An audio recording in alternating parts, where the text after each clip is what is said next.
Hi group, Bill Greenberg with PhoneScholar.com. Today is Thursday, August 19th, sorry, 2010. Sorry about the late video today. Just, they got away from me, but here's a summary. Better read this the right way. Here's a summary of what's on the website today.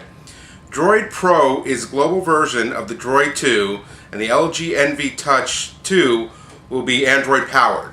And basically, what they're saying is that the Droid Pro, which has been being announced for a while and stuff, is basically just going to be a world version of the Droid 2. Basically the same exact thing. Now there was, if you look on the article, there's an update saying that they do have two different model numbers through Verizon, which is not unusual from Verizon, but they're basically saying they're just going to put the GSM chip in and the SIM card in the Droid Pro to make it a world phone and be the exact same as the Droid 2. So we'll see. Now there's a rumor that this is going to be launched within the next few weeks. I was told it was going to be later in the year, so we'll have to see what happens with that. And the same story, the LG enV Touch 2 will be Android powered, which is really cool. Now those of you who aren't familiar with the LG enV line, it's been a terrific line for Verizon.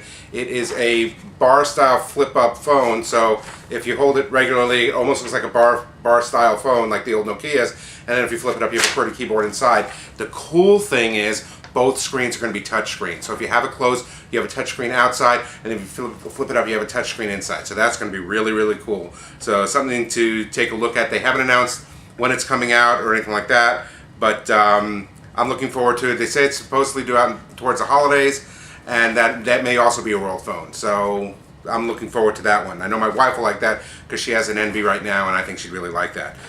Next, 6 reasons iPad is an artist's productivity tool. This is really, really cool. Take a look. There's videos from each artist that use the iPad through finger painting, sketching, drawing, stuff like that. There's 6 different videos in the article showing these things. Now, you're going to say, some of you are going to say, well, wait a second, there's the Jennifer Aniston video up top and in the middle. Well, I had to put one of the videos to highlight the story on the article. And which one do you think I'm going to use? Have you seen Jennifer Aniston? So there we go. Take a look at that. Amazing, amazing, amazing artistry, and I think you really enjoyed that. At the bottom, there's also a link to 3 other artists. So take a look. Anyway, 10 original ways to kill an iPhone. And this is from a company called Protect Your Bubble in the UK. And these are the 10 most bizarre iPhone claims that they've had. Get a load of this. Dropped from a hot air balloon. Lost while skydiving. Broken when sun used as a ping pong paddle. Lost while building a sandcastle for the kids. Well, why do you have it out at the beach? Accidentally lost in a garden. Better get the trowel out and start digging. Fell into the kettle. Dropped in a food blender.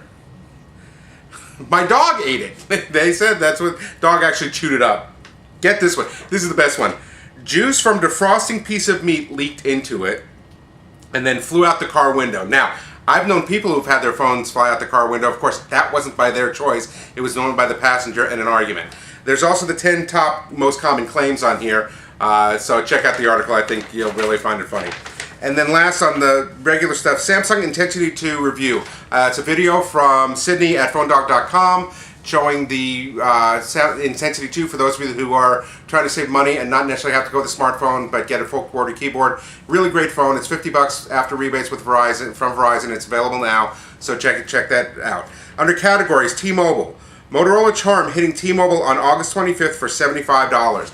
And it's, again, a nice little, inexpensive, not $75, but I'm saying compared to paying $200 for a smartphone, it's a great messaging phone. Check out the video. There's also a video on there showing what it can do. The video shows it's called the Talus, which is another version of the Charm. But go ahead and take a look at that if you're looking for something, an alternative to paying $200 for a smartphone.